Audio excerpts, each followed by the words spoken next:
When I bought my land in '94, or my lots in Chalet 1, the water was great. When I built my house in 2000, the water was great.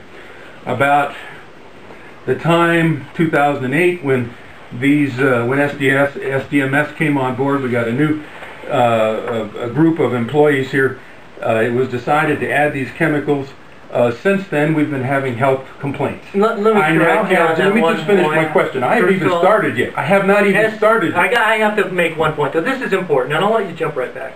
SDMS did not make any determination with regard to this product. Okay? And it was determined prior to SDMS being involved, and it was determined, in fact, by the CDPHE and the prior district manager. I have nothing to do with it. We're dealing with data that predates me. So, to that extent, that clarification needs to be made. Please continue. Yeah. Well, my feeling is that, you know, now I have this white film on my kitchen sink and my bathroom sink, and problems with a very small dog, apparently water related, because he gets better when I put him on bottled water. So there's concern from other members of the community as well. So, and my feeling is we're sitting right next to one of the largest freshwater aquifers in North America. We should never have a problem with water quantity or water quality. We have some of the best water available to us in North America. And now it seems to be the adding of these particular chemicals that has caused some issues. Now, in terms of the molecules and everything like that, obviously, we don't have an environmental chemist. I don't think anybody knows for sure, but we have anecdotal evidence that there's a problem. Now, in the old days, the philosophy was a good product needs no advertising.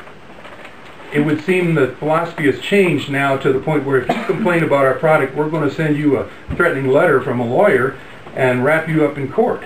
That's happened to several people in our community who have complained about health problems that they thought were related to the water.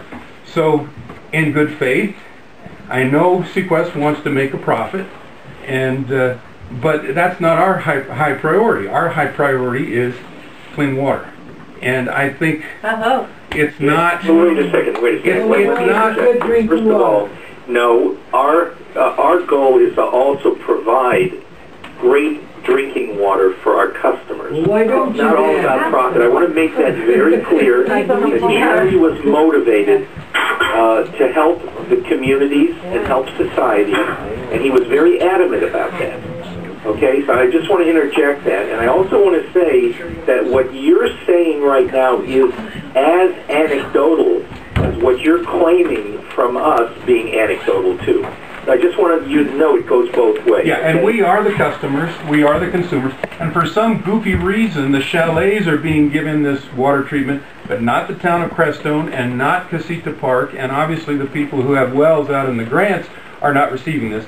So for whatever reason, those of us who live in Chalet 1 and 2 are experiencing these additives. And again, I applaud and I appreciate your attempts to educate us and educate each other about what these additives are. Exactly. But I'm just going back to some points, which is that it seems that the water quality from our side has deteriorated. And then we talk to people who are former employees of the water district who say that there was never a test that met specifications of 20 different houses being tested that demonstrated a corrosion problem. So we may not need this product, even though it's a great product. We might not need it. Do you have additional points? No, I don't. Okay, well, let's take them one at a time. First of all, with regard to the Roundup issue, you talked about... I'm saying another phosphate. Right, another phosphate is used in Roundup for a different purpose, right? I mean, to be fair. Do you guys, with the NSF, do you have any comment on that phosphate versus the food-grade phosphates, for instance? I'd have to see what the specific chemical is to make a comment on it. Does he know the exact chemical and CAS number of the phosphate used in that? But even that, I might have to do some additional research on it. It's called glycophosphate or glycosate. Do you happen to know? Does that work? Do you have the information? I'm not sure of that. We don't certify pesticide like Roundup. Right. So that's going to be beyond their scope. And are you guys, by environmental engineers, what kind of, or scientists, what kind of scientists, just to, full disclosure, what kind of scientists are you guys? Well, for myself, I have a master's in toxicology toxicology from the University of Michigan and is focused on human health toxicology. So I'm mostly interested in how chemicals will affect the human body in terms of adverse effects caused by such chemicals. As far as environmental, we do have environmental scientists that do work at NSF International that have more environmental background than I do. And that's, we do have some environmental programs, but in this particular program, we really are just focused on what are the impacts of chemicals on the human body and what levels are acceptable. Okay, so obviously you're a qualified chemist, although not an environmental scientist. Correct. Okay, with regard to this Casita Park versus Baca, that was one of the points you made. Why is it in one water system and not another? Great question. Now, to that, I'm going to ask for the help of Brad Simons, our engineer, and Stephen, our operator.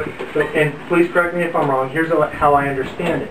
Groundwater is unique in different sources, even in wells in close proximity. I mean, you can drill a well 100 feet from another well, you've got different groundwater.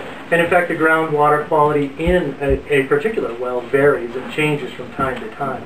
As it is, the water quality at well 18 is different than Casita Park. So at well 18, there is a more corrosive aspect of that water, which has resulted in the use of Sequest. And again, the introduction of that product predates me, just to be clear. So the water quality is different from the well that serves Casita Park. It's on a different well. Question. When you said it's more corrosive in nature, are you talking about the pH of that particular well? I believe that is a major part of it, yes. And Stephen or Brad, did you want to... I'll get to you, sir. The Langlayer index is strong, or it's like negative 2.8 at well 18, and it is negative 1.5 at the mobile home estates.